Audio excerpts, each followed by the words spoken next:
Hello, अस्सलाम वालेकुम sir. आपकी आवाज़ नहीं आ रही है। एक मिनट मैं ये सेटिंग कर लूँ। अब आ रही है आवाज़?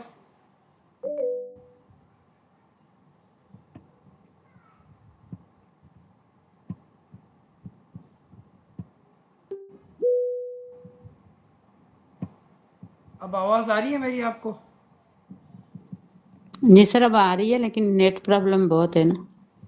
अच्छा, ठीक है। हाँ, वो आज पहले से जो है नेट लाइट जो का शेड्यूल थोड़ा चेंज है, इस वजह से। तो ये स्लाइड शो हो रही है आपको बाजी? ये स्लाइड शो हो रही है एवोल्यूशन की? जी जी। जी हो रही है। अच्छा, ठीक है। तो अब हम लेक्चर शुरू करते हैं। कल जो हमने पढ़ा था वो पढ़ा था टेस्ट था और असेसमेंट। टेस्ट, मेजरमेंट और असेसमेंट हमने पढ़ा था कल। तो टेस्ट क्या होती है? सबसे पहले होती है, उसके बाद मेजरमेंट होती है जिसमें हम जो है नंबर को क्वांटिफाई करते हैं, उसको रिजल्ट देते हैं या नंबरों में देते हैं। पढ़ा कि असेसमेंट के बेसिस पे हम जो है जो है उनको जो है इंटरप्रेट करते हैं रिजल्ट को। ठीक है, हम डेटा कलेक्ट करते हैं वहाँ पे। तो हमने जो है एक टेस्ट हमने ले भी लिया, उसके बाद हमने उसको मार्क्स भी लिए, उसके बाद हमने उसको इंटरप्रेट भी कर लिया, उसके बारे में जो जो डेटा थी हमने कलेक्ट करी। अब उसके बाद क्या आता है? उसके बाद आता है एवोल्यूशन। देखिए, सबसे बड़ा प्रोस्पेक्टिव होता है ना, ये आप याद रखेंगे, वो एवोल्यूशन होता है। टेस्ट जो सबसे छोटा होता है, एवोल्यूशन सबसे बड़ा होता है। दूसरी बात ये याद रखें, एवोल्यूशन जो है ना वो डिसीजन मेकिंग पे होती है। एवोल्यूशन जो है, आपको एक असेसमेंट आपने की, आपको एक एविडेंस मिलेंगे, आपको एक जो सबूत मिलेंगे, कोई आपकी फाइंडिंग्स आपको असेसमेंट ढूंढ के देगी। अब उन फाइंडिंग्स से, उनकी बेसिस पे आप एवोल्यूशन करेंगे। जैसे हमने कहा था ना, एवोल्यूशन मतलब जजमेंट होती है, हम वहाँ पे जो है फैसले करेंगे। हम जो है जैसे हमने जो थ्योरी पढ़ी थी, हमने लर्निंग डोमेन्स पढ़े थे, उसमें कॉग्निटिव डोमेन का जो हायर लेवल क्या होता है, वो एवोल्यूशन होता है। जो पुरानी थ्योरी के हिसाब से और नई थ्योरी के हिसाब से जो अपडेट हुई उसके हिसाब से जो है वो क्रिएटिंग होता है सबसे लास्ट। सबसे साइको जो सबसे पहला स्टेप्स क्या होता है कॉग्निटिव डेवलपमेंट का, वो है नॉलेज, जहाँ पे सिर्फ हमारी नॉलेज क्रिएट होती है। तो ये जो हायर लेवल होता है एवोल्यूशन, इसमें जो क्या है, वैल्यू जजमेंट, इसमें हम जजमेंट करते हैं। हम जो है मुख्तलिफ डेटास वगैरह हमने कलेक्ट कर दिया, हमने जो डेटा असेस किए उसके बेस पे हम जो है जजमेंट करते हैं। आप ये सोचने बस ये की वर्ड्स है इसका कि एवोल्यूशन में हम जो है वो जजमेंट करते हैं, हम ग्रेड असाइन करते हैं, हम जो है जो उसको मार्क्स को जो है ग्रेड असाइन करते हैं। जो हम जो है कोई भी जो हमारे पास डेटा होती है, जो फाइंडिंग्स होती है, उसके बेसिस पे हम जो है जजमेंट देते हैं हम कोई। तो हम पढ़ते हैं ना एवोल्यूशन क्या है। एवोल्यूशन कहता है कि एवोल्यूशन है is a value judgement of students performance based on test, on performance based on test. एक टेस्ट जो ली ना, बर्फ उसकी जो बच्चे की हमने असेसमेंट ली, तो असेसमेंट में हम क्या करते हैं, उस डेटा को समझते हैं, करते हैं। मैंने कल आपको बताया कि फाइनल में जो है ना वो डिसीजन लेंगे। तो डिसीजन जो भी लेंगे ना वो आप एवोल्यूशन में लेंगे। जैसे आपने पूरा साल टेस्टिंग की, आपने पूरा साल उसको बच्चे को पढ़ाया, मुख्तलिफ आपने उसकी टेस्टें ली क्लासरूम में वगैरह, आपने हर चीज़ें करवाई, लेकिन लास्ट में आपने क्या किया? लास्ट में पूरे साल में जब एक एग्ज़ाम होते हैं, वहाँ पे क्या करते हैं? वहाँ पे जो आप ग्रेड असाइन करते हैं कि बच्चा फेल हुआ या पास हुआ। वो किस बेस पे आप कहते हैं? जैसे प्राइवेट स्कूल का हम मिसाल ले लें, वो सालों साल जो पूरे साल में जो है पूरे महीने जो है हर महीने वो जो है मिड टर्म टेस्ट कराते हैं, वो बच्चों के क्विज़ लेते हैं, ये वो जो है क्या करते हैं, सारी असेसमेंट जो जो करते रहते हैं वो सारी जो है इकट्ठी करके रखते हैं। फॉर्मेटिव असेसमेंट हो गई, समेटिव हो गई, क्लास के दौरान जो हुई वो हो गई, या उसको कोई भी चैप्टर एंड किया उसके बाद जो उन्होंने एक टेस्ट ले ली, उसको जिसको हम समेटिव असेसमेंट कहते हैं, बाद में जो होती है। तो वो सारा रिकॉर्ड जो है ना वो एक पोर्टफोलियो बना के रखते हैं। लास्ट में क्या करते हैं, वो जो असेसमेंट की उनके बेसिस पे वो क्या कहते हैं, कोई जजमेंट देते हैं, कोई मतलब कि कोई वैल्यू जजमेंट पास करते हैं, कोई उसको ग्रेड असाइन करते हैं। जैसे ये पास है या फेल है, तो वो सारी जो है वो पता हमें चलता है एवोल्यूशन में। तो एवोल्यूशन सबसे लास्ट में की जाती है। ठीक है, एवोल्यूशन में क्या कहते हैं, collecting and analysing data in order to determine whether and what degree of objectives have been achieved. हम जो है ना एनालाइज जो करते हैं ना, वो हम एवोल्यूशन में करते हैं। ठीक है, हमें एनालिसिस जो करते हैं वो हम क्या कहाँ पे करते हैं, हम करते हैं एवोल्यूशन में। एवोल्यूशन में हम क्या करते हैं, जो डेटा हमने कलेक्ट की, जैसे असेसमेंट के बाद हमारे पास जो डेटा आ, उस डेटा के बेसिस पे हम जो है फाइनल में कोई जजमेंट देखेंगे। फाइनल में हम देखेंगे हमारे ऑब्जेक्टिव्स जो हैं वो अचीव हुए या नहीं, वो हम जो है एवोल्यूशन में करते हैं। एवोल्यूशन हम लास्ट में करेंगे। कैसे, जैसे कि आपने कोई भी जो है कोर्स स्टार्ट किया तो उससे पहले आपने ऑब्जेक्टिव्स रखे। आपने कहा कि मैं जो अंग्रेज़ी पढ़ा रहा हूँ ये पूरा कोर्स जब मैं मुकम्मल कराऊँगा, पूरा ये जो है पूरा ये जो कोर्स है, या पूरा जो ये साल में जो एक पूरा एक एकेडमिक ईयर है, ये एकेडमिक ईयर से पहले आपने एक ऑब्जेक्टिव्स बनाए। आपने कहा कि मैं इंग्लिश पढ़ा रहा हूँ, तो जब मैं फाइनल में, जब मेरे जो स्टूडेंट्स जब वो एग्ज़ाम देंगे, तो मेरे ऑब्जेक्टिव ये है कि वो उनको जो है अंग्रेज़ी का सेंटेंस लिखना आता होगा, उनको सेंटेंस का स्ट्रक्चर आता होगा, उनको ये चीज़ें आती होगी। तो ये आपके हो गए ऑब्जेक्टिव, ठीक है। तो वो ऑब्जेक्टिव जो हैं आपके, वो ऑब्जेक्टिव तो आपके अचीव हुए या नहीं, ये आप जो है ना ये फाइनल आप एवोल्यूशन पे करेंगे, ठीक है। तो एवोल्यूशन में क्या करते हैं, हम कलेक्ट करते हैं, एनालाइज करते हैं। उसके बाद जो हम किस लिए एनालाइज करते हैं, इसलिए करते हैं कि हमारे जो ऑब्जेक्टिव्स हैं वो अचीव हुए या नहीं। तो आप क्लासरूम लेवल पे आप ये रखें कि आप कोई भी क्लासरूम में आप ऑब्जेक्टिव सेट करते हैं ना, लेसन प्लान का सबसे पहला ऐसा होता है कि भाई आप ऑब्जेक्टिव लगाएं, ठीक है। तो आपने जो ऑब्जेक्टिव सेट किए हैं, आप वो ऑब्जेक्टिव्स को आप जो है ना एवोल्यूट करेंगे लास्ट में। एवोल्यूशन में आप जो है ना कोई भी जो आपने डेटा आपके पास जो आपने कलेक्ट की होगी, जो असेसमेंट के थ्रू आपने क्वेश्चन पेपर टेस्टें ली होगी, आपने जो है वर्बल क्विज लिए होंगे बच्चों के, आपने कोई एक्टिविटी कराई होगी, ये सारे साल की आपने जो है वो सारा आपने असेसमेंट की। असेसमेंट में आपने टेस्ट क्विज भी आ गए, उसने आपने टेस्ट भी ले ली, पर उसकी में एक्टिविटी भी करवा ली कोई भी वगैरह, ये सारी चीज़ें आपने इकट्ठे करके ये असेसमेंट करके रखी। लास्ट में उनके बेस पे ये जो आपको एविडेंस मिले हैं जो असेसमेंट किए हैं, उनके बेसिस पे आप एवोल्यूशन करेंगे। एवोल्यूशन में हम जो है कोई भी जो है जजमेंट करेंगे, जो हमारे पास चीज़ आएगी उसको देख के, उसको मद्देनज़र देखते हुए हम कोई फैसला करेंगे। जैसे आप जो है पहले जो भी चीज़ जो है ना आपके सामने कोई भी चीज़ आप खरीदते हो तो पहले आप जो है उसकी असेसमेंट करते हैं, आप ट्राई करते हैं, ये वो आखिर में आपके पास एक डिसीजन होगा कि भाई जो है आपने कोई भी जे डॉट का या कोई भी आपने ब्रांड यूज़ किया, आपने उसकी मुख्तलिफ प्रोडक्ट्स सालों साल यूज़ करते आए हैं, ठीक है। आपने एक सूट लिया, उसकी आपने असेसमेंट किया, आपको एक रिज़ल्ट मिल गया उसका।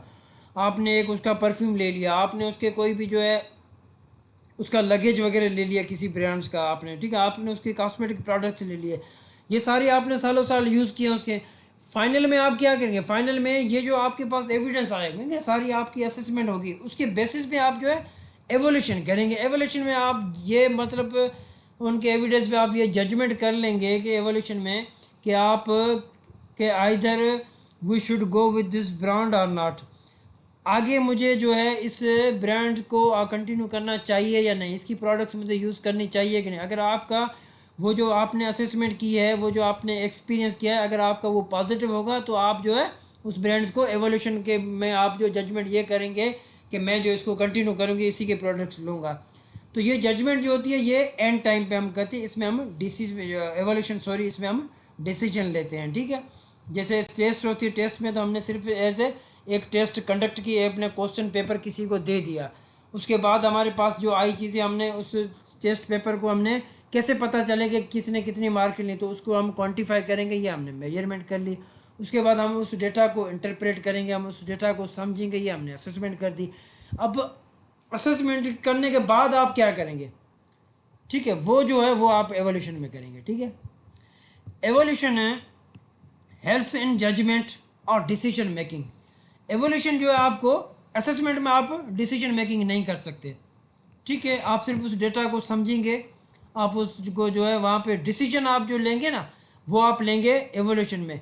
वो एवोल्यूशन में किस बेसिस पे लेंगे, वो जो आपने असेसमेंट वगैरह पीछे करके आए हैं उसके बेसिस पे आप, ठीक है। एवोल्यूशन जैसे आपके जो एग्ज़ाम वगैरह होते हैं फाइनल में जो है आपने मैट्रिक को पढ़ा रहे हैं, ये बोर्ड के एग्ज़ाम जो होते हैं ये क्या करते हैं, ये एवोल्यूशन करते हैं, ठीक है। Evolution helps in judgment or decision making on the basis of assessment made during instructional period। आपने आपका जो एक इंस्ट्रक्शनल पीरियड है, आपने जो लेक्चर दे रहे हैं, आप जो पढ़ा रहे हैं, ये पूरा कोर्स जो है आप पढ़ा रहे हैं पूरा, ठीक है। जो अगस्त जो है ये नया एकेडमिक ईयर, आपने पूरा साल जो है इंस्ट्रक्शनल पीरियड किसको कहते हैं, यही है। आपने ड्यूरिंग इंस्ट्रक्शन आप पढ़ा रहे हैं, ठीक है, उसके दौरान आप जो असेसमेंट वगैरह है वो भी कर रहे हैं। अब उस असेसमेंट के बेसिस पे जो है ना एवोल्यूशन आपको मदद करेगी कि आप उसको डिसीजन लेंगे। डिसीजन में आप उसको ओवरऑल उसको एक्सीलेंट परफॉर्मेंस देंगे या मॉडरेट देंगे, आप उसमें जजमेंट करेंगे। आप ये डिसीजन लेने पे जो एबल हो जाएंगे कि आपका जो कुछ आपने पढ़ाया, जो कुछ वो बच्चों ने सीख लिया या नहीं, आपके जो ऑब्जेक्टिव हो गए, तो आप कहेंगे एवोल्यूशन में अगर सही हो तो आप कहेंगे learning has been achieved, objectives of the entire course has been achieved, ठीक है। Few students need to improvement, कुछ कुछ स्टूडेंट्स हैं उसको अभी भी नीड टू इम्प्रूवमेंट। ये आपने एक डिसीजन मेकिंग होगी, तो ये जो होती है ये एवेल्यूशन में होती है, ठीक है। Judgement can be made on the basis of assessment, ठीक है, असेसमेंट के बेसिस पे ही जजमेंट होती है। जजमेंट मतलब वर्ड आप फीड कर लें, मतलब एवोल्यूशन। फॉर एग्जाम्पल मिसाल हम लेते हैं किस तरह, promoting students in the next grade और returning on the same grade. ये आप कब डिसीजन लेते हैं, भाई इस स्टूडेंट्स को मुझे प्रमोट करना या इसको इसी कोर्स में जो रिटेन करना है इसी में यहीं पे रहने देना है, ये आप कैसे करेंगे, ये आप फाइनल में एवोल्यूशन करेंगे। आप देखेंगे मैंने सालों साल इतनी टेस्टें ली, इतनी मैंने कोशिश की, ये जो बच्चे हैं, ये जो 3-4 हैं, ये इन जो हर फेल हैं, इनकी रिज़ल्ट कुछ नहीं है और इनकी जो है मार्कें भी इतनी नहीं है। तो आपने उस बेसिस पे जो इंस्ट्रक्शनल पीरियड के बेसिस पे आपने जो जो चीज़ें देखी, जो असेसमेंट की, जो आपने डेटा कलेक्ट की, उसको आप एनालाइज करके उसमें आपने ये डिसीजन लेंगे कि इसको हम प्रोमोट करते हैं, इनको हम छोड़ देते हैं। पूरे साल के एंड में आप जो करते हैं, ये इसका एग्जाम्पल है एवोल्यूशन का, ठीक है। एवोल्यूशन का सबसे ज़्यादा स्कोप है, ब्रॉडेस्ट स्कोप, ठीक है। एवोल्यूशन जो होती है वो क्या होती है, क्वालिटेटिव होती है। जैसे हमने कहा असेसमेंट जो क्वालिटेटिव भी होती है, क्वांटिटेटिव दोनों होती है, और जो मेजरमेंट होती है वो तो होती ही क्वांटिटेटिव है, ठीक है। पर्पस क्या होती है, इसमें हम चेक करते हैं अफेक्टिवनेस, कि कोई भी चीज़ अफेक्टिवनेस कैसे। अफेक्टिवनेस का एग्जांपल ये है कि आपने जो ऑब्जेक्टिव्स आपने जो रखे ना, जो चीज़ आप बच्चों को पढ़ा रहे हैं, जो आप क्लास बच्चों को पढ़ा रहे हैं, जेका शइ तव्हां क्लास में ॿारनि खे पढ़ायो पिया, ठीक है, तव्हां रोज़ जो लेसन प्लान ठाहियो था, त हिकिड़ो तव्हां जेको गोल ठाहिया आहिनि, या हिकिड़ो गोल त माना पूरे स्कूल लेवल ते थी विया।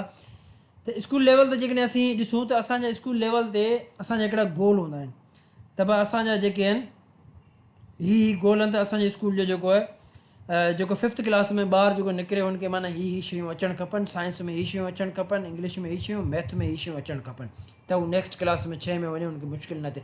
इहे तव्हांजा गोल आहिनि। हाणे इहे गोल तव्हां जेको आहे न, इहे तव्हांजा गोल अफेक्टिव कीअं थींदा, इन जी तव्हांखे कीअं ख़बर पवंदी असांजा गोल अचीव थिया या न थिया। असां जेके गोल रखिया हुआ त उहो हाणे पूरो साल थी वियो अकेडमिक ईयर, जेको टर्म रखियो साल जो 2 सालनि जो, उन खां पोइ तव्हांखे कीअं ख़बर पवंदी हाणे इहो मुंहिंजा अचीव थिया या न थिया। जेकॾहिं अचीव थिया त माना अफेक्टिव आहे, न थिया त माना इनएफेक्टिव थिया। त इहो अफेक्टिवनेस जेका हूंदी आहे न कंहिं बि शइ जी, त उहा केतिरी असराइती थी या न थी, त उहा जेका तव्हां कंदो, उहा तव्हां कंदो एवोल्यूशन में, ठीकु आहे। एवोल्यूशन में तव्हां ट्रैक कंदा आहियो इम्प्रूवमेंट खे, माना इम्प्रूवमेंट केतिरी आई उहा तव्हां ट्रैक कंदा आहियो। मिसाल मूं हेठि ॾिना ॿ ॾिसो, हिकिड़ो ही लोगो पियो तव्हांजो राइट साइड ते, DGMD असांजो डिपार्टमेंट आहे। आवाज़ु अचे पियो तव्हां सभिनी खे, फारूक आवाज़ु अचे पियो तव्हांखे, ये सिलेक्ट, जी सर, अच्छा ठीकु आहे। आवाज तो अचे पियो पर ज़हन निकिरी जाए जेको उन पर बीहे जो है सर। ज़हन बीह रहंदो ॿिए कंहिंखे कन्फ्यूजन आहे हिन में, असां एग्ज़ाम्पल ॾिसंदासीं तव्हांजो कन्फ्यूजन दूर थी वेंदो। सर बदिलने वाली लिस्ट अची वई आहे सर। ठीकु आहे छॾो, डज़ंट मैटर, ये बदली वारी लिस्ट ठीकु आहे, पाकिस्तान आहे जान हलंदो रहंदो, 2 साल। सर थी कोन आई सर, मुंहिंजी कोन थी आहे न सर, चलो ठीकु आहे, टेंशन में। अच्छा अल्लाह ख़ैरु कंदो। अच्छा ॾिसो, एवोल्यूशन जेको आहे न, हाणे एवोल्यूशन में तव्हां ही मिसाल ॾिसो, आउं तव्हांखे ॿुधायां। सभ खां पहिरीं असांजो डिपार्टमेंट DGMD 2016 में ठहियो, ठीकु आहे। हाणे एवोल्यूशन जो कॉन्सेप्ट तव्हांखे ॿुधायां, हर डिपार्टमेंट में एवोल्यूशन थींदी आहे, जंहिं ते बेस एवोल्यूशन माना तव्हां जजमेंट वठंदा आहियो। जजमेंट तव्हां तॾहिं वठंदा जॾहिं तव्हां वटि का डेटा हूंदी, असेसमेंट हूंदी। हाणे DGMD डिपार्टमेंट थियो, उनजा ऑब्जेक्टिव्स हुआ, उनजा गोल हुआ त उन टाइम में जेको आहे घोस्ट टीचर वधीक हुआ, माना एब्सकॉन्डिंग ऑफ द टीचर्स वधीक हुई, एब्सेंटिज़म ऑफ द टीचर वधीक हुई। त उन्हनि जो गोल हुआ त माना असां DGMIT डिपार्टमेंट जो गोल इहो हुआ त माना एब्सेंटिज़म रिड्यूस थिए ऐं टीचर्स जेको वापसी स्कूल में अचे ऐं चाइल्ड जी जेका स्टूडेंट जी जेका आहे एजुकेशन आहे उहा रिस्टोर थिए, स्कूलनि जो इंफ्रास्ट्रक्चर सुठो थिए। इहे हुननि जा माना गोल हुआ, एब्सेंटिज़म ख़तमु थिए, इंफ्रास्ट्रक्चर बहितर थिए, इनरोलमेंट ॿारनि जी वधे, ड्रॉप आउट चिल्ड्रन ख़तमु थियनि वग़ैरह वग़ैरह। इहे हुननि जा हुआ गोल हुआ।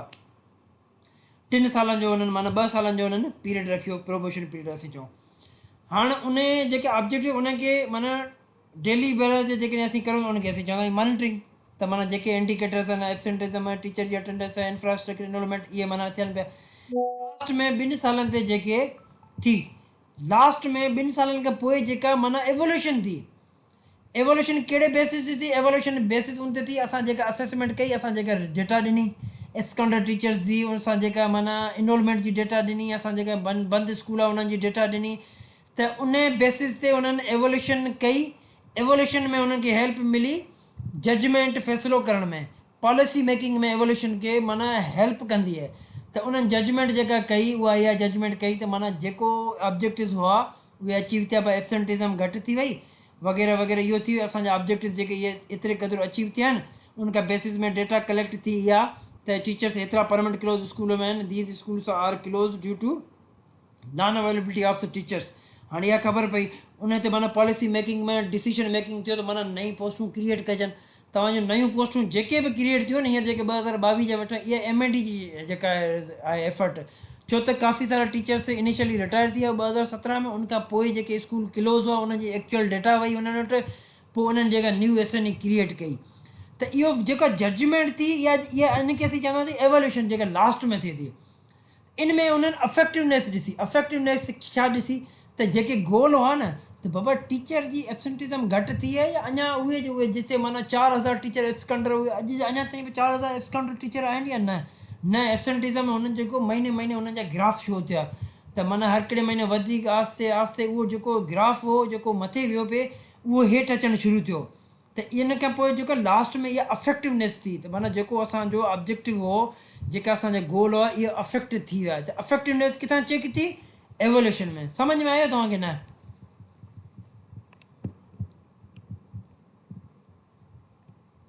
सरोज बाजी आपको समझ में आया? अनमोल बेटा आपको समझ में आया? किसी को आया? ऊपर ऊपर से निकल गया। सर बस थोड़ा समझ में आ गया, थोड़ा बहुत।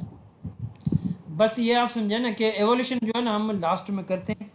बस यूँ समझे आपकी क्लास में आप जो कौन लास्ट में जो पूरा साल ख़त्म होता है उस पर जो ये आते हैं एग्ज़ाम लेते हैं आपके, ये आपकी होगी एवोल्यूशन। ठीक है, जो जजमेंट जिस पे करनी होती है जिसको, एवोल्यूशन जो है ना वो कौन करके, एवोल्यूशन जो है एजुकेशन डिपार्टमेंट में स्टेक होल्डर करते हैं।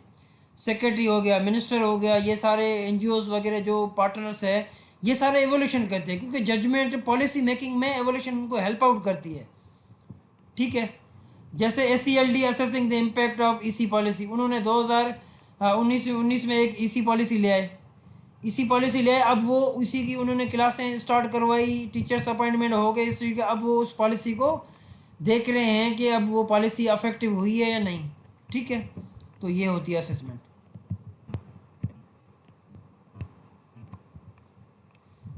अब इसमें एक वर्ड लिखा हुआ कि value judgement. Evaluation is a value judgement of students performance. Value judgement किसको कहते हैं? देखें, कहता है कि evaluation is a value judgement of students performance. Students की जो परफॉर्मेंस होती है उसी बेस पे जो हम क्या करते हैं, जजमेंट करते हैं। वैल्यू जजमेंट का मतलब ये है डिसाइडिंग हाउ गुड, यूजफुल, सक्सेसफुल और worthwhile something is based on evidence और standard.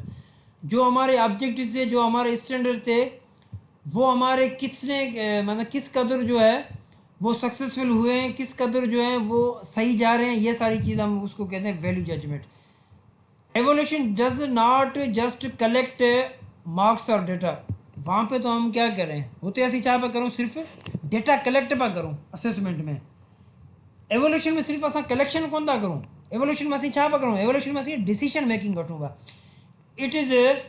It uses that information to decide the quantity और वर्थ ऑफ स्टूडेंट्स परफॉर्मेंस। जो स्टूडेंट्स जी जेका परफॉर्मेंस है असां उनखे सिर्फ़ु कलेक्ट कोन पिया करूं डेटा खे, असां उनजी वर्थ खे ॾिसूं पिया, असां उनजी जेको आहे माना उन जी परफॉर्मेंस जे बेस ते असीं जेको आहे माना असीं डिसीजन वठूं पिया, ठीकु आहे, असीं डिसाइड करूं पिया त माना क्वालिटी कीअं वञे पई, ठीकु आहे।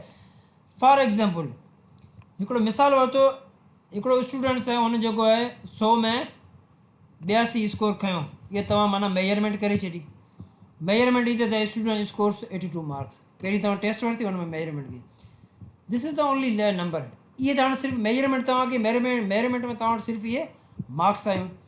हाणे असेसमेंट कई, असेसमेंट तव्हां कीअं कई, उनखां पोइ तव्हां कई assessment, the teacher also observe that the students participates in the class complete assignment and work well in group, उनखां पोइ तव्हां हुनजी असेसमेंट कई, जेके मार्कूं आयूं उनखां पोइ तव्हां असेसमेंट कई, हुन में तव्हां ॾिसो स्टूडेंट जी पार्टिसिपेशन सुठी हुई क्लास में, ऐं पंहिंजा होमवर्क कंप्लीट करे पियो, असाइनमेंट कंप्लीट करे पियो, ग्रुप में सही पियो ॾिए रिस्पॉन्स, ठीकु है, त इहे शयूं आहियूं। अच्छा उनखां पोइ this collects information from different sources, असां मुख़्तलिफ़ एवोल्यूशन में छा पिया करूं, value judgement, the teacher looks all the evidence and concludes, हाणे जेके बि असां वटि स्टूडेंट्स असां मार्कूं खयूं, उन्हनि जा जेके रिज़ल्ट असां गॾु कयूं, असाइनमेंट केरु कयूं, उन जो केतिरियूं कयूं, कंप्लीट होमवर्क केतिरा कया, इहे सॼी असां गॾु करे, हाणे टीचर छा पियो करे फाइनल में, the teacher looks at all the evidence and conclude, कहिड़ा एविडेंस, जेके हुन वटि मार्कूं आयूं, पार्टिसिपेशन, इहे सभु डेटा आई हुन वटि, the students has achieved the learning objectives, evolution में हुनखे माना इहा ख़बर पई त स्टूडेंट्स जेको लर्निंग ऑब्जेक्टिव्स जेके उहे असांजा हाणे अचीव थी विया आहिनि, ऐं कुझु स्टूडेंट्स जेके उहे सुठा आहिनि, कुझु स्टूडेंट जी परफॉर्मेंस खे नीड कयो, त वैल्यू जजमेंट इनखे चइबो आहे, त लास्ट में असीं जेको हुन ते परफॉर्मेंस जेका ॿार जी हूंदी आहे उनजे बेस ते असीं जेको आहे जजमेंट वठूं, असांखे माना हिकिड़ी अफेक्टिवनेस जी ख़बर पए, को प्रोजेक्ट, को असांजे जेको माना गोल्स आहिनि, की ऑब्जेक्टिव्स आहिनि, उहे अचीव थिया आहिनि न थिया आहिनि, इहे अफेक्टिव कंहिं बि शइ जी हिन में कंदा आहियूं, को बि NGOs को बि प्रोजेक्ट खणी ईंदी आहे न शुरू में, त खणी ईंदी आहे, उन में लास्ट में जेको आहे एवोल्यूशन कंदी आहे, त माना असांजा ऑब्जेक्टिव्स जेके आहिनि उहे अचीव थिया आहिनि या न थिया आहिनि, असांजो प्रोजेक्ट जेको अफेक्टिवनेस आहे न, मिड़े ईअं हले पियो, अफेक्टिविटी जो कॉन्सेप्ट छा आहे, अफेक्टिविटी जो कॉन्सेप्ट त ॿ टेबलेट्स वरितियूं, राइज़ेक जी हिकिड़ो फार्मूलो हिकिड़ो वरितो अमीर फलालो, ॿियो अमीर फलालो, जंहिं तव्हांखे फ़ाइदो ॾिनो उहो माना अफेक्टिव आहे, जंहिं न फ़ाइदो ॾिनो माना उहो अफेक्टिव कोन आहे, ठीकु आहे, इहो अफेक्टिवनेस हूंदी आहे कंहिंजी। एवोल्यूशन हेल्प्स, इहो पॉइंट तव्हां यादि रखी छॾियो बसि, इहो यादि आहे त माना घणेई आहे एतिरी, एवोल्यूशन हेल्प्स इन जजमेंट और decision making based on the basis of assessment made during the instruction period, तव्हां बीइंग अ टीचर पंहिंजे इंस्ट्रक्शन जो पीरियड माना लेक्चर जो पीरियड, जेको क्लासनि जो पीरियड पूरो जेको तव्हां पीरियड आहे, हिकिड़ो टाइम पीरियड आहे जेको साल जो या जेको बि, उन जे बेसिस ते उन में जेके तव्हां असेसमेंट जेके बि कंदा आहियो उन जे बेसिस ते तव्हांखे जेको आहे एवोल्यूशन कंदा, एवोल्यूशन तव्हांखे डिसीजन मेकिंग में मदद ॾींदी, ठीकु आहे। During the teaching period the teacher continuously assess the students by collecting information, तव्हां रोज़ जे क्लास में ॾिसो न, टेस्ट वठंदा आहियो, क्विज़ वठंदा आहियो, assignment, homework, class participation, observation बि कंदा आहियो, इहे सॼी तव्हां पूरो साल कंदा रहंदा आहियो ॿारनि जी, उनखां पोइ तव्हांखे छा थींदा, लास्ट में तव्हां हुनजी कंदा एवोल्यूशन, एवोल्यूशन में तव्हांखे ख़बर पवंदी त हीउ ॿारु जेको सुठो वञे पियो, हीउ ॿारु ख़राबु वञे पियो, ठीकु आहे। हिकिड़ी टेस्ट जी रिज़ल्ट ते तव्हां कंहिंखे जज कोन था करे, एवोल्यूशन कोन था करे सघो, तव्हांखे एवोल्यूशन करण लाइ, छो त एवोल्यूशन में तव्हां जजमेंट करो था, तव्हांखे जजमेंट करण जे लाइ तव्हां वटि बैक एंड ते पूरी हिकिड़ी माना एविडेंसिस, उहे एविडेंस कहिड़ा हूंदा, तव्हां वटि हिकिड़े साइड ॿार जी टेस्ट जी रिज़ल्ट पई आहे, ॿियो तव्हां क्विज़ जो करे हुननि जी तव्हां वटि रिज़ल्ट पई आहे, आसिफ़ जी होमवर्क तव्हां जेको कयो पूरो साल जो आसिफ़ जो हू बि पई आहे, आसिफ़ जी क्लास में पार्टिसिपेट अटेंडेंस केतिरी हू बि पई आहे, ॿी बि तव्हांजी जेका ऑब्ज़र्वेशन हुनजी क्लास में जेका तव्हां कई हुनजे बारे में उहा सॼी, इहा हाणे सॼी तव्हांजी असेसमेंट जेका तव्हां क्लास में कई उन जी तव्हां कलेक्शन, इहा तव्हांजी डेटा आहे, इन जे बेसिस तव्हां एनालाइसिस कयो, हाणे तव्हां हिकिड़ो डिसीजन वठी छॾियो त हीउ आसिफ़ जेको आहे सुठो स्टूडेंट्स आहे, लर्निंग ऑब्जेक्टिव्स अचीव थी आहे, हीउ सुठो पढ़े पियो, हिन खे इम्प्रूवमेंट जी ज़रूरत कोन आहे, ॿियनि जी ज़रूरत आहे, ठीकु आहे। इन खां सिंपल असां कहिड़ो करे पढ़ूं, this process is called assessment because the teacher is collecting evidence about students learning, students जेको छा थो करे, असेसमेंट में असां डेटा कलेक्ट पिया करूं, होमवर्क जी के पार्टिसिपेशन वग़ैरह वग़ैरह, ठीकु आहे, उनखां पोइ असीं छा कंदा आहियूं, collecting this information, the teacher पोइ छा कंदो, उन जेका डेटा हूंदी, जेका पूरे साल जी जेका असेसमेंट जी रिज़ल्ट हूंदी, उन जे बेस ते teacher evaluates it to make judgement और डिसीजन, इन जे बेसिस ते उहो छा कंदो, जजमेंट या को डिसीजन वठंदो, ठीकु आहे। हाणे एवोल्यूशन छो नेसेसरी आहे, जॾहिं असां वटि असेसमेंट पई आहे, जॾहिं असां वटि फॉर्मेटिव असेसमेंट सॉरी जॾहिं असां वटि टेस्ट पई ऐं इहे शयूं पयूं आहिनि, त असां वटि मेजरमेंट पई आहे, त पोइ असांखे कहिड़ी ज़रूरत आहे एवोल्यूशन जी? Without without evaluation the teacher only have the data. जेकॾहिं एवोल्यूशन न कंदा आहिनि, तव्हां वटि सिर्फ़ु असेसमेंट तव्हां करे छॾी, तव्हां वटि हिकिड़ी डेटा अची वई आहे। हाणे छा कंदा तव्हीं? हाणे डेटा जॾहिं वेंदी असीं को न को डिसीजन वठंदा आहियूं न हुन ते, ठीकु आहे। तव्हां का बि प्रोडक्ट नई को फ़ोन वग़ैरह वठंदा, उहो बि तव्हां पहिरीं असेस कंदा आहियो न शयुनि खे। तव्हां हुनजा असेसमेंट कंदा आहियो, तव्हां असेस कंदा आहियो हिनजी रैम केतिरी आहे, हिनजी हीअ हले थी। तव्हां 4 माण्हुनि खां फीडबैक वरितो, 2 दोस्त जेके हलाइनि पिया उन्हनि जो तव्हां फीडबैक वरितो, तव्हां नेट ते ॾिठो, इहा सॼी तव्हां छा कई असेसमेंट करी, तव्हां हिकिड़ो फाइनल में तव्हां एवोल्यूशन कंदा। एवोल्यूशन में तव्हांखे जेका हिकिड़ी माना डिसीजन मिली वेंदो छा ते, उन पोइ जेका डेटा हूंदी उन एविडेंस तव्हां वटि हूंदा, भाई हाणे मूंखे इहो लैपटॉप वठिणो आहे, इहो न वठणु खपे, इहो मोबाइल वठिणो आहे, इहो न वठणु खपे, ठीकु आहे। त एवोल्यूशन में तव्हां वटि विदाउट एवोल्यूशन टीचर वटि सिर्फ़ु डेटा हूंदी आहे। तव्हां एवोल्यूशन न कंदा, तव्हां सिर्फ़ु डेटा आहे पई आहे, भाई एतिरा पास थिया आहिनि, एतिरा स्टूडेंट पिया आहिनि, ठीकु आहे। They don't know what to do with it. हुनखे ख़बर कोन थी एवोल्यूशन खां बग़ैर, हुनखे ख़बर कोन थी हाणे डेटा जो कजे छा, त छा करिणो आहे छा न करिणो आहे, उहो असांखे एवोल्यूशन असांजी मदद करे, ठीकु आहे। Assessment is just collect the information. Assessment सिर्फ़ु असां इंफॉर्मेशन कलेक्ट कंदा आहियूं। Evaluation uses that information to make decision और जजमेंट। एवोल्यूशन जेको हुन इंफॉर्मेशन जी बेस ते जजमेंट कंदी आहे, ठीकु आहे। एवोल्यूशन तव्हांखे क्लासरूम लेवल ते कीअं हेल्प आउट करे थी, इहो इंपॉर्टेंट तव्हां ॾिसो। Evaluation decide whether learning objective have been achieve. Evaluation असांखे उस्ताद खे इहो मदद कंदी त उस्ताद जॾहिं महिल को बि ऑब्जेक्टिव ठाहींदो, तव्हांखे पढ़ायो त माना को ऑब्जेक्टिव त हूंदा आहिनि तव्हांजे ज़हन ते। ईअं तव्हां कोन पढ़ाईंदा आहिनि, तव्हां घर खां ॿाहिरि निकिता, तव्हांजो को ऑब्जेक्टिव हूंदो, तव्हांजो गोल हूंदो न, भाई मूंखे वञिणो किथे, या ईअं तव्हां निकिरी हलिया विया बसि मां जॾहिं वञा, त इहो तव्हां पढ़ायो त बि ज़रूरु तव्हांजे ऑब्जेक्टिव हूंदा न। त उहे ऑब्जेक्टिव अचीव थिया या न थिया, उन जी तव्हांखे ख़बर पवंदी एवोल्यूशन में। इहो उस्ताद खे हेल्प कंदी एवोल्यूशन हुते, ठीकु आहे। असेसमेंट में सिर्फ़ु जस्ट डेटा कलेक्ट कंदा, उनखे तव्हां सम्झंदा डेटा खे। जज the quality of students learning. ॿार जी लर्निंग केतिरी थी है, उनजी क्वालिटी जेका तव्हां जज कंदा न, जेको जो कुछ आपने पढ़ाया है बच्चे को, उसकी जो क्वालिटी देखेंगे वो आपको जो एवोल्यूशन हेल्प करती है वहाँ पे टीचर को। आइडेंटिफाई स्टूडेंट्स हु नीड एक्स्ट्रा सपोर्ट। आप एवोल्यूशन करेंगे तभी आपको पता चलेगा कि कौन कौन से स्टूडेंट्स जो है इसकी लर्निंग अचीव है, ये सही है, कौन कौन के अभी हमें उसको मज़ीद बेहतर बनाना है, ठीक है। Improve teaching methods. आप एवोल्यूशन करेंगे ना, पूरे साल आपने पढ़ा, उसके बाद जब एवोल्यूट करेंगे तब आपको पता चलेगा टीचिंग मेथड्स में तो कोई इशू नहीं है, आप उसको इम्प्रूव करेंगे, ये भी एवोल्यूशन। आप लास्ट में जो बच्चों को जो है डिसाइड करते हैं, भाई इसको ग्रेड देना है, इसको प्रमोट करना है, सर्टिफिकेट करना है, करिकुलम हमारा इम्प्रूवमेंट है, ये सारी चीज़ें जो होती है ये किस में होती है, ये एवोल्यूशन में। तो evaluation takes place at the last, ठीक है, लास्ट स्टेज। और सबसे स्कोप में हाईएस्ट जो होती है वो एवोल्यूशन से होती है, सबसे स्कोप में लोएस्ट जो होती है वो होती है हमारी टेस्ट होती है, ठीक है। अब ये देखें आप एक से एक बार, सबका जो लोएस्ट होती है वो होती है test, measure skills and knowledge. उनका पोइ होंदी आहे असांजी मेजरमेंट, जेका छा कंदी डेटा न्यूमेरिकल वैल्यू। उनखां पोइ असां वेंदा आहियूं असेसमेंट में, डॉक्यूमेंटेशन थी वई। असेसमेंट माना डॉक्यूमेंटेशन, इंटरप्रेट करे डेटा खे। एवोल्यूशन में छा कयूं, measure the teaching learning process, ठीकु आहे। Evolution includes assessment. ईअं कोन था चई सघो तव्हां जेको आहे असेसमेंट कोन हूंदी आहे। असेसमेंट में एवोल्यूशन कोन थी, जो एवोल्यूशन ते वॾो स्टेज आहे, असेसमेंट जे बेसिस ते एवोल्यूशन ते, एवोल्यूशन जे अंदरि बि असेसमेंट हूंदी आहे, ठीकु आहे। मेजरमेंट इज़ अ टूल और method employed in the assessment और एवोल्यूशन। मेजरमेंट जेका हिकिड़ो टूल आहे जेका असीं असेसमेंट में इस्तेमालु कंदा आहियूं ऐं एवोल्यूशन में इस्तेमालु कंदा आहियूं, ठीकु आहे। फ़र्क़ु कहिड़ो असेसमेंट वर्सिस एवोल्यूशन। हाणे तव्हांखे कंफ्यूजन हूंदो त माना असेसमेंट ऐं एवोल्यूशन में ॿिन्ही में फ़र्क़ु छा आहे। ॾिसो असेसमेंट ऐं एवोल्यूशन में कहिड़ो फ़र्क़ु आहे। लेफ्ट साइड ते ॾिसो ऐं राइट साइड ते ॾिसो। असेसमेंट जो चए थो ग्रीन कलर में, चए थो assessment test how learning is going. Assessment में असीं ॾिसंदा आहियूं त लर्निंग जेका कीअं बि हले, क्लास जे दौरान तव्हां वठी छॾी, चैप्टर ख़तमु थियो, तव्हां वठी छॾियो, टॉपिक ख़तमु थियो, तव्हां वठी छॾियो, हाणे CRQ वग़ैरह असीं वठूं, टॉपिक ख़तमु थियो, इहा तव्हांजी असेसमेंट में वठूं, ठीकु आहे। Evaluation test what has been learned. Evaluation जेको आहे न, उते तव्हां असेसमेंट में तव्हां चओ था माना लर्निंग जेका ॿारनि जी थिए पई उहा कीअं बि थिए। असेसमेंट असीं चवंदो माना ऑन गोइंग हले पई। एवोल्यूशन में असीं ॾिसंदो माना लर्निंग असांजी अचीव्ड न थी, ठीकु आहे। इहो असां हुन में लास्ट में ॾिसंदा आहियूं, ठीकु आहे।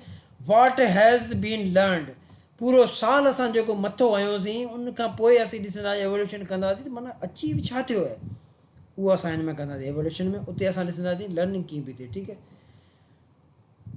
असेसमेंट जेका आहे उहा डायग्नोस्टिक टाइप जी थी। डायग्नोस माना जेकी बीमार डॉक्टर वटि वेंदा आहियूं, पहिरियों डायग्नोस कंदो बाबा हिनखे छा आहे, 4-5 सुवाल असांखां पुछो, सिम्पटम ॾिसंदो आहे, पोइ डायग्नोस कंदो आहे। इहा हिकिड़ी माना हिकिड़ो डायग्नोस्टिक टाइप थी वई। असां ॾिसंदासीं डायग्नोस्टिक असेसमेंट पढ़ंदासीं। It identifies the areas for improvement, हीउ जेको आइडेंटिफाई कंदो आहे त माना एरियाज़ ऑफ इम्प्रूवमेंट लाइ गुंजाइश हूंदी आहे। माना क्लास जे दौरान असां वठी लेक्चर जे पोइ जेकॾहिं अॼु मूं लेक्चर तव्हांखे पढ़ायो, इन खां पोइ आउं जेकॾहिं असेसमेंट करां त माना मूंखे ख़बर पई त माना जेकॾहिं इहो एवोल्यूशन वारो टॉपिक जेको आहे माना 7 ॼणा 8 ॼणा वेठा त उन्हनि में जेको आहे छहनि खे सम्झ में ई कोन, त मक़सदु इहो त माना ऐं वरी बि जेको उहो रिपीट करायां, उनखे अञा ईज़ी करे पढ़ायां, त माना इहा छा थी वई असेसमेंट। मूं असेस कयो, असेसमेंट में असां जेको इम्प्रूवमेंट जी गुंजाइश हूंदी आहे, असां हुनखे आइडेंटिफाई कहिड़ा कहिड़ा एरियाज़ जेके असीं इम्प्रूव कराए सघूं था, ठीकु आहे। अच्छा, उनखां पोइ आहे सेकेंड। अच्छा, हिते इम्प्रूवमेंट असीं करूं था त एवोल्यूशन में वरी छा आहे जजमेंटल आहे। हिते फस्ट में असां चयो त असेसमेंट जेको आहे लर्निंग कीअं पई थिए उहो असीं जांचींदासीं। हिते असीं ॾिसंदा लर्निंग अचीव थी या नथी, हिते असीं ॾिसंदासीं एरियाज़ ऑफ इम्प्रूवमेंट कहिड़ा आहे, उनखे आइडेंटिफाई करूं, अञा इम्प्रूव करूं। हिते असीं जजमेंट कंदासीं, हिते असांखे इम्प्रूवमेंट जी गुंजाइश बि कोन्हे। It arrives eight an overall score, हिन में आख़िर में ओवरऑल स्कोर पास है या फेल है। Students are assigned grades based on judgements, हिन में असीं जजमेंट कंदा आहियूं, ठीकु आहे। उते असां आइडेंटिफाई कंदा आहियूं कहिड़ा कहिड़ा लर्निंग जा इम्प्रूवमेंट्स आहिनि, असां अञा बि करे सघूं था, हिते कोन। असेसमेंट में असां जेको identify weaknesses and improve the learning, assessment में असां जेको आहे को बि एरियाज़ जेके आहिनि असां इम्प्रूव, मिसाल तौरु क्लास तव्हां हिकिड़ो टॉपिक पढ़ायो तव्हां मैथ जो, उन खां पोइ तव्हां जेको क्विज़िस वरिता, तव्हां जेको आहे सुवाल पुछिया 4-5 ॿारनि खां, या हिकिड़ो को टॉपिक ते तव्हां जेको आहे कुझु उन्हनि खां टेस्ट वठी छॾी, त उन में तव्हांखे छा कयो असेसमेंट इहा अथव की तव्हांखे ख़बर पइजी वई त वीकनेस कहिड़ा कहिड़े एरियाज़ में, त उते तव्हां इम्प्रूवमेंट करो, इहा तव्हां असेसमेंट करो। असेसमेंट में माना गुंजाइश पई आहे इम्प्रूवमेंट जी, इन में इम्प्रूवमेंट लाइ असांखे मदद कंदी आहे। असेसमेंट असां चयो न फीडबैक ओरिएंटेड हूंदी आहे। हिते वरी छा आहे जज द क्वालिटी, जजमेंटल हूंदी आहे। ब्लू में जेको एवोल्यूशन, ग्रीन में असीं पढ़ूं पिया उहो छा आहे असांजी असेसमेंट आहे। टे पॉइंट्स असां पढ़िया। चोथों पढ़ो conducted during the lesson learning process, हिकिड़ो लर्निंग जो प्रोसेस अञा हले पियो, अञा चोथे में ॿारु पढ़े पियो, अञा हुनजी इम्तिहान कोन थिया आहिनि फाइनल में, अञा उन जी ग्रेड में, त उन जे दौरान असीं जेका शयूं वठूं पिया त इहो असांजो असेसमेंट आहे। Held at the end of learning process, इहो सफ़ा लास्ट में माना डिसीजन वठंदा तव्हां छा करिणो आहे छा न करिणो आहे, हिते सिर्फ़ु डिसीजन वठंदा।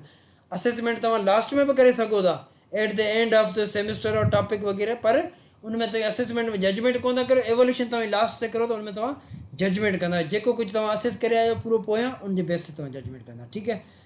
लास्ट में help students to learn from each other, assessment जेका आहे शागिर्दनि स्टूडेंट्स खे मदद कंदी आहे हिक ॿिए खे सिखण लाइ। एवोल्यूशन असांखे छा में मदद कंदी आहे, make students compete with each other, हिक ॿिए सां कम्पीट करण में मदद कंदी। छो त ग्रेड हिक ॿिए खे असीं ॾींदा त को फॉल को टॉप ते वियो को हेठि वियो, त उहो वरी छा कंदो कम्पीट कंदो हुन सां ॿिए सां। असेसमेंट जेका असां पढ़ी, असेसमेंट जा टाइप्स आहिनि, यादि रखिजो इहा, ठीकु आहे न। Formative assessment, summative assessment, placement assessment, diagnostic assessment, इन में टे जेके आहिनि मोस्ट इम्पॉर्टेंट आहिनि, जेके तव्हांजे एग्ज़ाम में डेफिनेटली ईंदा ई ईंदा। त तव्हांखां पुछंदा फॉर्मेटिव असेसमेंट छा आहे, समेटिव असेसमेंट छा आहे। असां पढ़ियो असेसमेंट इहो आहे जंहिंमें असां जेको आहे नंबर जेके असाइन कया, जेका असां मेजरमेंट करे उनखां पोइ असीं असेस कंदासीं, उनखे असां इंटरप्रेट कंदासीं, उनखे असां सम्झंदासीं, ठीकु आहे, त छा पोज़ीशन आहे ओवरऑल, ठीकु आहे। डायग्नोस्टिक असेसमेंट, फॉर्मेटिव असेसमेंट, इहे हाणे फॉर्मेटिव असेसमेंट ऐं समेटिव असेसमेंट जो असीं पढ़ूं छा आहे। फॉर्मेटिव असेसमेंट, फॉर्मेटिव असेसमेंट जो तव्हां हिकिड़ो पॉइंट तव्हां यादि रखो, फॉर्मेटिव असेसमेंट जेका आहे उहा ड्यूरिंग द लर्निंग प्रोसेस थींदी आहे, ठीकु आहे। छा थींदी आहे ड्यूरिंग द लर्निंग प्रोसेस, माना क्लास जे दौरान तव्हां वरिती, सुवाल तव्हां पुछिया, वर्बली को क्विज़ ॾेई छॾियो, माना अञा लर्निंग प्रोसेस ख़तमु कोन थियो आहे, हले पियो। लर्निंग प्रोसेस साल पूरे ते ख़तमु थिए या चैप्टर हिकिड़ो पूरो ख़तमु थिए या पूरो एंड थिए कंहिं शइ जो, को मिसाल तौरु बीएड जो प्रोग्राम आहे हिकिड़े साल जो, त माना फॉर्मेटिव असेसमेंट माना पूरो साल जे दौरान जेके तव्हां इंस्ट्रक्शन जे दौरान जेके तव्हां वठो इहा तव्हांजी formative assessment. Summative assessment takes place at the end of the year. साल जे आख़िर या एंड ऑफ द प्रोजेक्ट और एंड ऑफ द क्लास और एंड ऑफ द सब्जेक्ट. ठीक है, उहो ये तव्हांजी समेटिव. समेटिव लफ़्ज़ माना समेटना कंहिं शइ माना आख़िर में जेके पाण माना सॼो माना समेटे रवाना थियूं था ईअं समेटिव असेसमेंट माना एट द एंड. ऐं फॉर्मेटिव असेसमेंट जेको आहे ड्यूरिंग द लर्निंग प्रोसेस. ठीक है, हिन खे असेसमेंट ऑफ लर्निंग बि चइबो आहे. ठीक है, कंफ्यूज़ न थिए. हिन खे ॿिए वर्ड्सनि में असेसमेंट ऑफ लर्निंग चइबो आहे. असेसमेंट ऑफ लर्निंग माना formative assessment. The formative assessment takes place during the learning process. Learning process जे दौरान असीं कंदा वठंदा आहियूं. ठीक है, formative assessment use to monitor students learning and provide feedback to improve learning outcomes. तव्हां हिकिड़ो चैप्टर तव्हां हिकिड़ो टॉपिक पढ़ायो पार्ट्स ऑफ स्पीच ग्रामर जो. ठीक है, तव्हां पार्ट्स ऑफ स्पीच पढ़ायो उन खां पोइ तव्हां छा जेके उन जे दौरान तव्हां जेको छा कई टेस्ट पढ़ाए रहिया उन खां पोइ तव्हां टेस्ट वरिती हिकिड़ी या तव्हां सुवाल पुछिया त उन में तव्हांखे छा हिकिड़ो फीडबैक मिलंदो. फीडबैक मिलियो त तव्हांखे ख़बर पई त माना हेतिरनि ॿारनि खे सम्झ में आयो हेतिरनि खे न आयो. तॾहिं त 40 में ॿारनि खे जेकॾहिं 45 खे सम्झ में न आयो त माना तव्हांखे इहो फीडबैक मिलियो त इहा जेका शइ अञा ॿारनि खे सम्झ में कोन आई. त इहो फीडबैक इहा तव्हां जेका असेसमेंट कई इहा कहिड़ी हुई? इहा हुई फॉर्मेटिव असेसमेंट. छो? फॉर्मेटिव असेसमेंट जेका लर्निंग प्रोसेस जे दौरान असीं वठंदा आहियूं. ठीक है, की पॉइंट्स कहिड़ी आहिनि जी? Learning during the formative assessment takes place during the learning process. Continuous हूंदी आहे, ऑन गोइंग आहे, पूरो सालो साल पियो रोज़ाना. बाबा अॼु टेस्ट वरिती, सुबुह जो वरी हिकिड़ी ॿी टेस्ट ॿारनि जी वठी छॾी, टी वठी छॾी, क्विज़ कराया, वर्बल सुवाल पुछिया, कॉम्पिटिशन कराया, इहो सभु सॼी तव्हां असेसमेंट करो पिया. त इहा जेका ड्यूरिंग लर्निंग प्रोसेस से बि माना on going process. Formative assessment is a on going process. हलंदी रहे थी जेसि ताईं उहो ख़तमु नथी थिए को एंड उनजो पीरियड इंस्ट्रक्शन पीरियड हिकिड़ो पूरो सब्जेक्ट जो या कंहिं क्लास जो उहो जेसि ताईं उहो माना ऑन गोइंग प्रोसेस आहे. ड्यूरिंग लर्निंग प्रोसेस ऐं on going continuous on going assessment आहे. ठीकु आहे, of learners progress and achievement ॾिसंदा आहियूं. ठीकु आहे, रेगुलरली असां कंडक्ट कंदा आहियूं और थ्रू आउट इंस्ट्रक्शन माना लेक्चर या त असां रेगुलर वठंदा आहियूं या असीं थ्रू आउट उनखे वठंदा वेंदा आहियूं. ठीकु आहे, provide proper feedback for both teacher and learner. हाणे formative assessment during learning process थींदी आहे ऐं ऑन गोइंग हूंदी आहे. ऐं ऑन गोइंग हूंदी आहे त छा आहे, इन सां तव्हांखे टीचर खे बि फीडबैक मिलंदो ऐं स्टूडेंट्स खे बि ॿिन्ही खे फीडबैक मिलंदो आहे. ठीकु आहे, एग्ज़ाम्पल कहिड़ा आहिनि? Observation in the during the class. तव्हां क्लास जे दौरान जेको ऑब्ज़र्व कयो इहो बि हिकिड़ी तव्हांजी फॉर्मेटिव असेसमेंट आहे. ड्यूरिंग अञा हले पियो क्लास, लेक्चर जे दौरान वठो पिया. होमवर्क असाइनमेंट तव्हां ॾियो था, क्वेश्चन आंसर वठो था, इन क्लास एक्टिविटीज़ जेको कुझु कराए था तव्हां, इहो तव्हांजो छा आहे? फॉर्मेटिव असेसमेंट आहे. ठीकु आहे, समझ में आई फॉर्मेटिव असेसमेंट?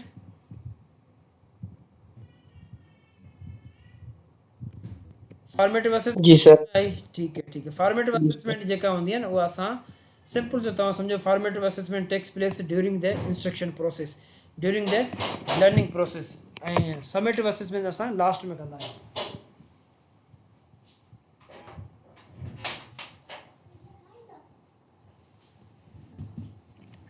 ठीकु है, ऐं इहा जेका असांजी रेगुलर इंस्ट्रक्शन हूंदी आहे. ठीकु है, रेगुलरली असां कंदा रहंदा आहियूं formative assessment during the learning process. इहा जेका फीडबैक ओरिएंटेड हूंदी आहे. ठीकु है, समझ में आयो सभिनी खे? अच्छा, हाणे असां चऊं था समेटिव असेसमेंट. फॉर्मेटिव असेसमेंट जेको हिन जो तव्हां चओ त माना फ्लैक्सिबल हूंदी आहे as per the needs of student. Flexible उन शइ खे असां चवंदा जेके असां थोरी घणी चेंज करे सघूं था, जंहिंमें चेंजिस अची सघे थी. हाणे फॉर्मेटिव असेसमेंट फ्लैक्सिबल छो आहे? फ्लैक्सिबल इहो आहे, हाणे तव्हां फॉर्मेटिव असेसमेंट में तव्हांखे फीडबैक मिलियो, तव्हां हिकिड़ो मेथड लेक्चर पढ़ाए पियो, तव्हां ॾिसो का शइ साइंस पढ़ाए पियो सम्झ में कोन आई त तव्हांखे हिकिड़ी असेसमेंट इहा थी वई. ऑब्ज़र्व तव्हां कयो, ऑब्ज़र्वेशन में हिकिड़ी माना फॉर्मेटिव असेसमेंट थी. तव्हां ऑब्ज़र्व कयो त माना mostly students are not attending the lecture, they are not getting what I am trying to understand them. पोइ तव्हां छा कंदा? इहो फ्लैक्सिबल थी, तव्हां पंहिंजो मेथड चेंज करे छॾियो. तव्हां हिकिड़ी माना को ऑब्ज़र्वेशन मेथड, तव्हां डिस्कवरी मेथड इस्तेमालु कयो टीचर जो, तव्हां एक्टिविटी मेथड को करे छॾियो, तव्हां स्लाइड खणी आया को, तव्हां ग्राफिकल शयूं उहे ॾेखारियूं पिया, डाइजेशन सिस्टम सॼो ईअं थींदो आहे. त तव्हां मेथड इस्तेमालु कयो, तव्हां फॉर्मेटिव असेसमेंट तव्हांखे फीडबैक मिलियो, तव्हां इहा फ्लैक्सिबिलिटी हुई तॾहिं तव्हां पंहिंजो मेथड चेंज करे छॾिया. ठीक है, अकॉर्डिंग टू द स्टूडेंट्स जी नीड हुई उनजे हिसाब सां। त फॉर्मेटिव असेसमेंट जेका आहे कीवर्ड्स कहिड़ा आहिनि, during learning progress, continuous assessment हूंदी आहे, फीडबैक ओरिएंटेड हूंदी आहे, फीडबैक टीचर लर्नर बि, ऐं जेका माना फ्लेक्सिबल हूंदी आहे, असां हुनखे जेको अॻिते पोइ चेंजिस माना करे सघूं था according to the students need. ठीकु आहे, समेटिव असेसमेंट मतिलबु छा, summative assessment takes place at the end of learning process. बाबा हाणे सॼो असां जेको आहे न कोर्स सॼो पेडागाजी जो मूं सॼो माना पढ़ाए छॾियो आहे, लास्ट में आउं तव्हांजी कंदुसि उहा कंदुसि समेटिव असेसमेंट। समेटिव असेसमेंट में मूंखे ख़बर पवंदी त माना छा छा आउं पढ़ियो आहे, छा न पढ़ियो आहे। समेटिव असेसमेंट फ्लेक्सिबल कोन हूंदी, हू छा हूंदी आहे, फ्लेक्सिबल हूंदी आहे। ठीकु आहे, समेटिव असेसमेंट उते असां पढ़ंदा आहियूं, इहो हिकिड़ी शइ यादि रखियो, उते हो त assessment of learning, formative assessment खे ॿियो वर्ड में छा चवंदा आहिनि, असेसमेंट ऑफ लर्निंग, माना लर्निंग जी असां असेसमेंट करूं पिया। इते असीं चवंदा असेसमेंट फॉर लर्निंग, ठीकु आहे, लर्निंग जे लाइ assessment, it is at the end of the learning process. Summative assessment takes place at the end of learning process to evaluate और जज students learning at the end of unit course to assign grades. Last में असीं जेको न summative assessment कंदा आहियूं त जीअं असीं माना हुनखे ग्रेड वग़ैरह का शइ असां अची हुनखे असाइन करे छॾूं, इन में फ्लेक्सिबिलिटी का कोन हूंदी आहे। ठीकु आहे, पढ़ियो या फेल थियो, हाणे लास्ट में साल जे लास्ट में जेको तव्हां पेपर वठो था, जेके एग्ज़ाम वठे थो सिंध टेक्स्ट बुक या मीरपुर ख़ासि बोर्ड जेको वठे थो एग्ज़ाम, उन में त फ्लेक्सिबिलिटी आहे कोन, उन में त बाबा पास ऐं फेल जेको आउं पढ़ियो साल जो उहो ई। फॉर्मेटिव असेसमेंट जेका तव्हां पढ़ो पिया उनमें त फ्लेक्सिबिलिटी आहे, तव्हां पंहिंजा मेथड चेंज करियो, तव्हां इम्प्रूव करे सघो पिया, स्टूडेंट्स पंहिंजी इम्प्रूवमेंट करे पियो, त इहो ठीकु आहे।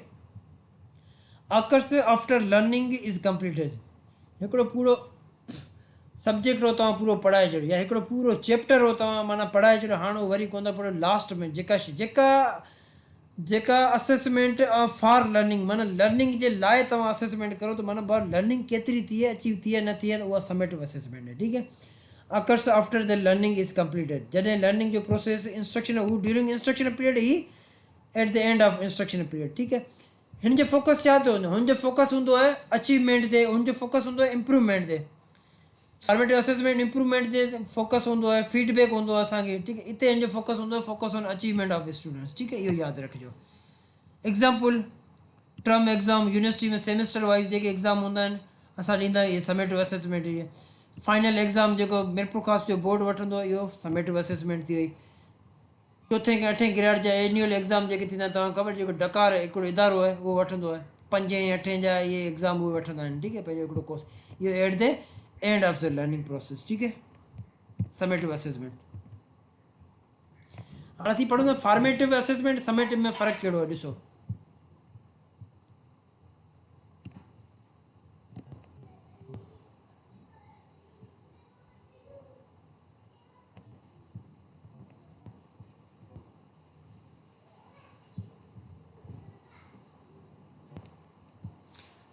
अच्छा ॾिसो, हाणे फॉर्मेटिव असेसमेंट में डेफिनेशन छा आहे, to monitor students learning and provide feedback to improve learning. Formative assessment जेका आहे ऑन गोइंग हूंदी आहे, ड्यूरिंग लेक्चर थींदी आहे, ऐं हुन में असांखे फीडबैक मिलंदो आहे, लर्निंग आउटकम इम्प्रूवमेंट जो फोकस हूंदो आहे। हिते समेटिव असेसमेंट टू एवेल्युएट और जज students learning at the end of unit और कोर्स, असीं समेटिव एट द एंड वठंदा आहियूं। टाइमिंग कहिड़ी हूंदी आहे, done during the learning process, done at the end of learning process. ठीकु आहे, फ्लेक्सिबिलिटी, फॉर्मेटिव असेसमेंट में फ्लेक्सिबिलिटी हूंदी है as per the needs of students, असीं का बि शइ चेंज कंदा, नॉट फ्लेक्सिबल।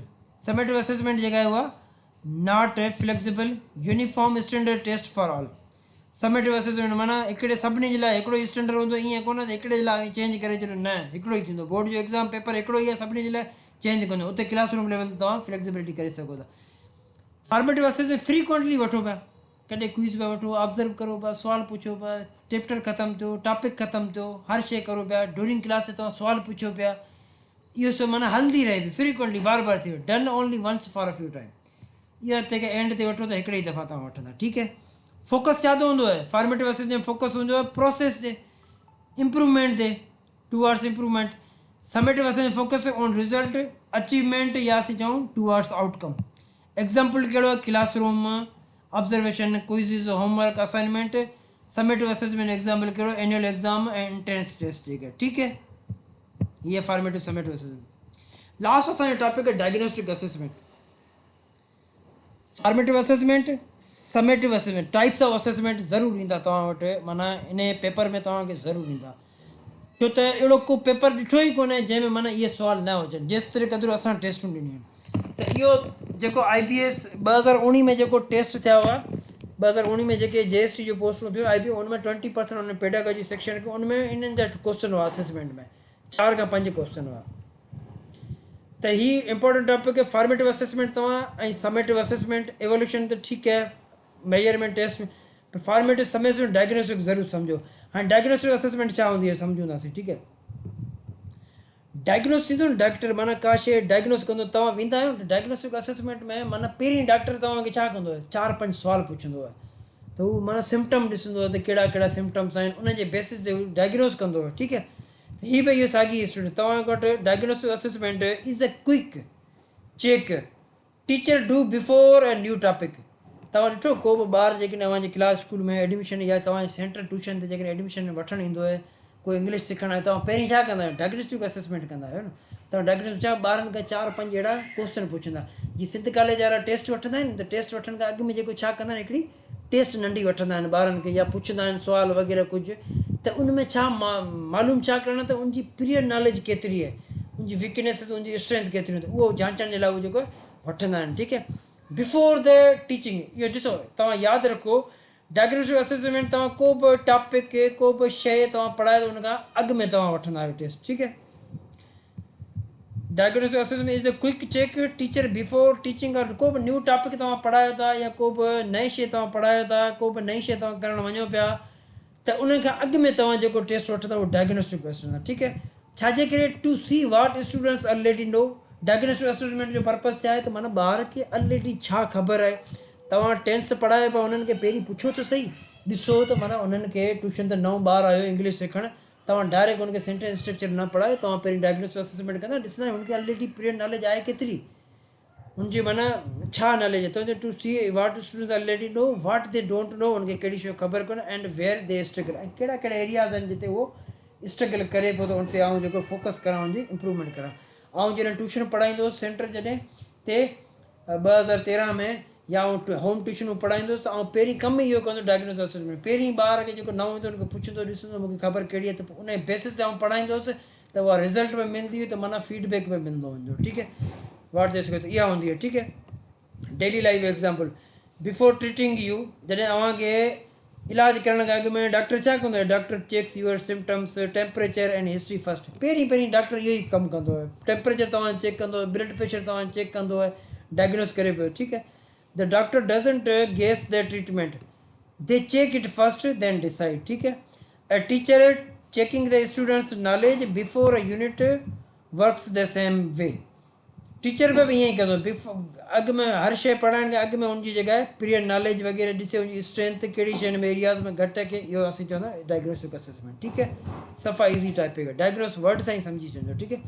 फॉर्मेटिव थी वियो ड्यूरिंग इंस्ट्रक्शन, समेटिव लास्ट में। फॉर्मेटिव जेका आहे माना उहो ऑन गोइंग हूंदी आहे, ऐं उहो जेको आहे वन टाइम हूंदी आहे समेटिव असेसमेंट। फॉर्मेटिव असेसमेंट जेका आहे फीडबैक ओरिएंटेड हूंदी आहे, हू जेका आहे हुनमें असीं अचीवमेंट फोकस कंदा आहियूं, फॉर्मेटिव असीं इंप्रूवमेंट कंदा आहियूं, ठीक है।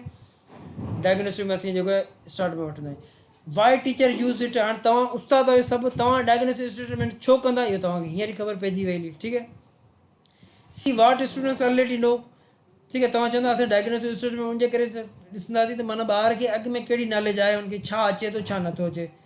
सो class time isn't wasted, reteaching things students have already mastered. हाणे मूं वटि जेकॾहिं हीअ सेकेंड बैच जी पढ़ायां पियो, फस्ट बेंच में हिते त मूं असेसमेंट का वरिती कोन्हे न, त हाणे जॾहिं थर्ड टाइम को बि ईंदो त माना असीं ॾिसंदासीं त माना पहिरीं उन्हनि खे कहिड़ी ख़बर आहे, त जीअं मुंहिंजो माना क्लास जो टाइम वेस्ट न थिए, तव्हां वरी उन्हनि खे सॼा रीटीच करां, त तव्हां बि मुंहिंजो, ठीक है। स्पॉट्स गैप अर्ली, जॾहिं तव्हां डायग्नोस्टिक असेसमेंट कंदा, तव्हांखे गैप किथे किथे आहे न किथे, उहो तव्हांखे जल्दी ख़बर पइजे, बजाए ईंजे तव्हां हिकिड़ो टॉपिक पढ़ाए विया, 4-5 लेक्चर थी विया, उनजे विच में तव्हांखे ख़बर आहे यार हिनखे त शुरूआती शयूं कोन्हे, त इहो गैप तव्हां अर्ली डिटेक्ट करे वेंदा, ठीक है। Too small confusion are caught before they time into bigger problem, को बि प्रॉब्लम आहे वॾो थिए उनखां अॻु में तव्हांखे ख़बर पइजी वेंदी। Plan the trigger right lesson so the teacher can decide where to start and how fast to go, ठीक है। क्लासरूम एग्जाम्पल कहिड़ा आहिनि तव्हांजा, classroom give a short pre quiz, तव्हां को बि हिकिड़ो शॉर्ट क्यूज़ पहिरीं ॾियो 5 question on friction before teaching start. तव्हां जेको आहे फ्रिक्शन अञा पढ़ाइण खां अॻु में तव्हां जेको आहे का शइ पढ़ाइण खां अॻु में तव्हां फ्रिक्शन जा 5 क्वेश्चन ॾेई छॾियो जीअं तव्हांखे ख़बर पए त फ्रिक्शन हिन खे अचे थी या नथी अचे। इहो थी वियो मिसाल। Students write what they know and want to know and later what they learn. Student खे तव्हांजो भाउ तव्हांखे फ्री टाइम ॾिया त तव्हां ॿुधायो तव्हांखे कहिड़ी शइ ख़बर उहो लिखो, जेका शइ न अचे थी उहा ॿुधायो तव्हां, ऐं छा तव्हां जेको आहे लर्न करणु चाहियो उहो तव्हांखे ॿुधायो। अहिड़ी तरह टेक्निक जेकी इहो बि डायग्नोस्टिक असेसमेंट लाइ हूंदी आहे। ॿी डायग्नोस्टिक क्लासरूम में example ask few question allowed. ज़ोर सां वर्बली तव्हां जेको आहे 2-3 क्वेश्चन पुछंदा आहियो क्लास में, कंदा आहियो तव्हां। Who can tell me what a friction is. तव्हां पुछंदा आहियो बाबा मूंखे केरु ॿुधाईंदो त फ्रिक्शन छा आहे, ॿार हथ मथे कंदा आहिनि। त इहो बि चए डायग्नोस्टिक असेसमेंट ऐं क्विक डिस्कस क्लास डिस्कशन। ठीकु आहे। वैन इज़ इट यूज़, कॾहिं तव्हां इस्तेमालु कंदा, start of the school year. During कोन थींदी, जेको कमु करो था उनखां पहिरीं मानी खां अॻु में बिस्मिल्लाह पढ़ो त इहो सम्झो इहा जेको आहे हथु धो त इहो तव्हांजी डायग्नोस्टिक असेसमेंट आहे। Start of the school year, ऐं मिसाल ॾियां पियो इहो। Start of the school year to see each students starting level.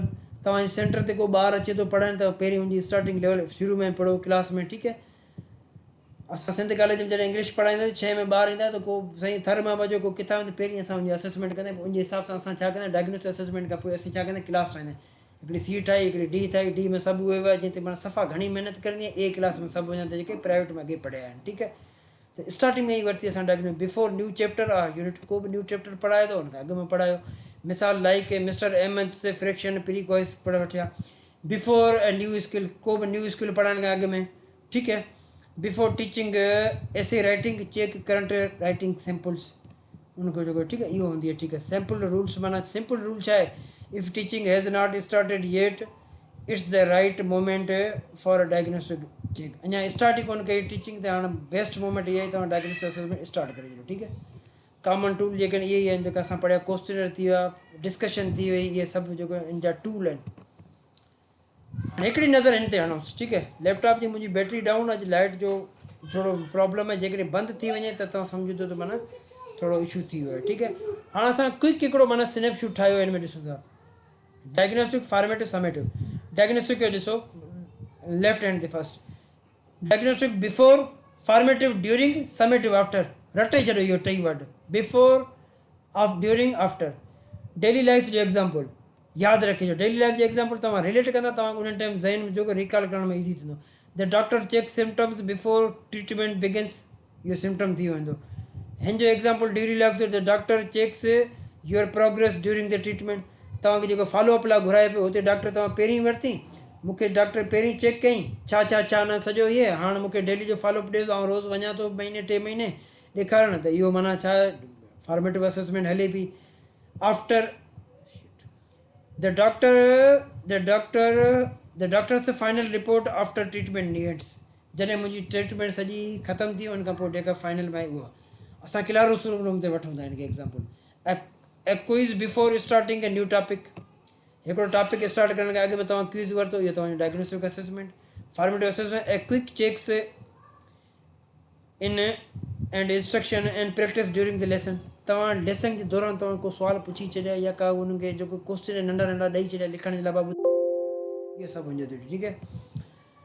Classroom में जो समेटिव जो आहे द फाइनल टेस्ट और exam eight the end of unit. Final जेका को यूनिट ख़तमु थियण खां पोइ तव्हां टेस्ट वठो, इहा तव्हांजी आहे समेटिव असेसमेंट। ठीकु आहे। त इहो हो असांजो अॼु जो